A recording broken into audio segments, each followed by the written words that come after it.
ayan guys, yung mga ipapadala natin kay kapatid. Strawberry at yung ating mga diwa. At sasama natin ng orange. Actually, dito natin siya nilagay. So, gagawin natin, magpapalit tayo ng box guys. Kailangan pag pinadala natin siya guys ay naka-ref para hindi siya malamog. So, ito yung ating box na medyo mas malaki para hindi madaganan yung ating mga strawberry. Mas maganda talaga ay medyo nakahiwalay siya. So, ang gagawin natin ay maglalagay muna tayo ng plastic sa ilalim. Pinaka-cushion nila. Next, lalatag na natin itong ating orange na siyang magiging pang ilalim. Hindi sila gulong-gulong sa ating strawberry. Ayan. So, ayan guys, ganyan. And then, hindi natin ito pwedeng lagyan ng biwa. Baka magpagulong-gulong yung ating orange at madaganan yung biwa natin. Gagawa tayo ng pang-cover sa kanya. Gamit tayo ng Darius at ng ganito para hindi natin mapwersa yung ating orange. Dito natin ipapataw yung ating strawberry. Ayan. Dalawa sila. Hindi natin pinagkalunan. Ayan. Gagawin naman natin ay ilalak natin tong orange na nasa loob niya. Sinarado natin sila dito guys kasi baka mamaya bigla silang gumulo. Madurog yung ating diwa. Ngayon, itong ating diwa, ito guys, kailangan natin siyang tanggalin para hindi siya mabulok. Ito, gift ko to guys sa kapatid ko na buntis kasi nasa panahon siya ng paglilihi. So, ayan, magandang panguta niya yan dahil napaka-healthy ng diwa o ng lokat guys. Napakaganda niyan sa katawan. Actually, pag kumakain ako nito, talagang pupo ako ng pupo. Kaya ang ganda niyan talaga kumain. So, ayan, magpapakasawa ka kapatid. O, diba?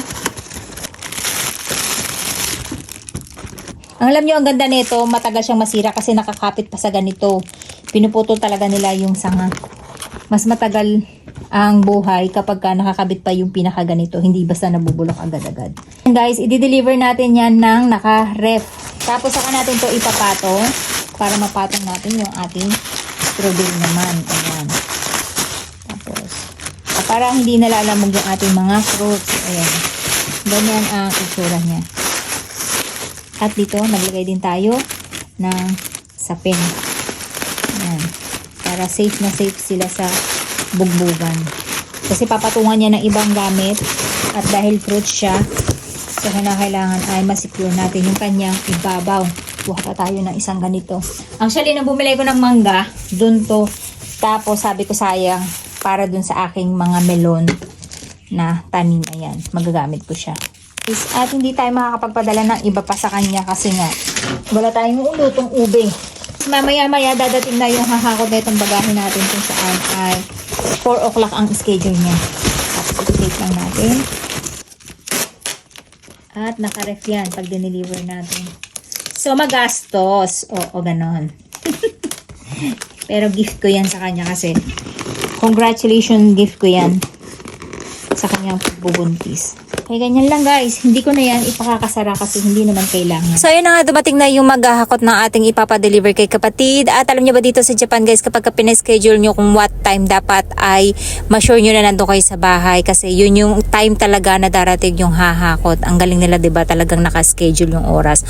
At syempre, ako din na nagbayad nito. Alangan namang siya pagbayarin ko. Kunyari, nagregalo ka pa tapos pagbabayarin mo siya, diba? Kaya medyo magastos talaga.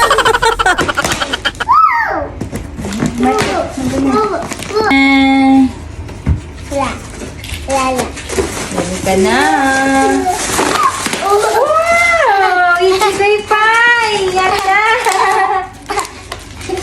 Ang sarap ito. Rasha, mada, mite. Madari, oh. Wow! Mite, open. Open. Wala, ang dami ng chiko. Favorite ni Asher to eh. Sabi ko lang kay ate. Pinadala na ko agad. Kasi, wow! For the first time, hindi Mexico rin. Ito yung sabi ko kay ate. Gusto kong kumain. Ito, hindi pa ako nakakatikim. Wow! Padala niya ako. Yan, isang sabi ko lang pinadala na agad. Oh, titi. Tidak, tadi. Titi dulu, tidak.